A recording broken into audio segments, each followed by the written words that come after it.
ಮಾತನಾಡುವ ಧಾಟಿ ನೋಡಿ ಹೇಳಬಹುದು ಅವರ ವ್ಯಕ್ತಿತ್ವ ಏನು ಅಂತ. ಹಾಗೆ ಮನೆಯಲ್ಲಿ ಹೆಚ್ಚು ವಾದಿಸುವ ಹೆಣ್ಣಿನ ಧಾಟಿ ನೋಡಿ ಹೇಳಬಹುದು ಆ ಮನೆಯಲ್ಲಿನ ಅಂತರ ಎಷ್ಟು ಅಂತ.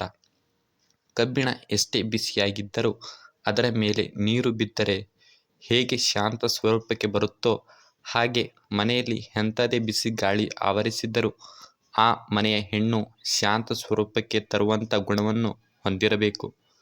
ಯಾವಾಗ ಮನೆಯಲ್ಲಿ ಹೆಣ್ಣು ಹೆಚ್ಚು ಕೋಪಿಷ್ಠಳಾಗಿರುತ್ತಾಳೋ ಅಂಥ ಮನೆಯಲ್ಲಿ ಶಾಂತಿ ಎನ್ನುವ ಮಾತು ದೂರವಾಗಿರುತ್ತದೆ.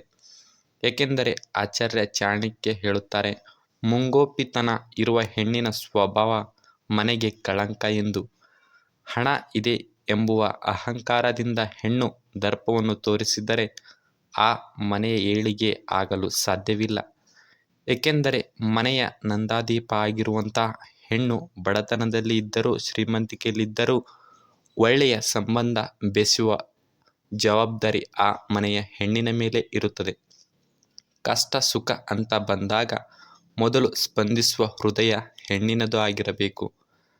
ತಮ್ಮ ಮನೆಯ ಹೆಣ್ಣು ಮಕ್ಕಳನ್ನು ಇತರರ ಮನೆಯಲ್ಲಿ ಬಿಡುವುದು ಸರಿಯಲ್ಲ ಎಂದು ಆಚಾರ್ಯ ಹೇಳುತ್ತಾರೆ.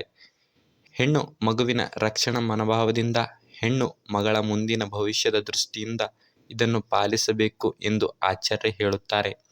ಹಾಗೂ ಸುಳ್ಳು ಹೇಳುವುದು, ಸಾಹಸ ಕಾರ್ಯಗಳಲ್ಲಿ ಕೈ ಹಾಕುವುದು, ಮೋಸಿಸುವ ಸ್ವಭಾವ ಹೆಣ್ಣು ಮಕ್ಕಳಿಗೆ ಶೋಭೆಯನ್ನು ಉಂಟುಮಾಡುವುದಿಲ್ಲ.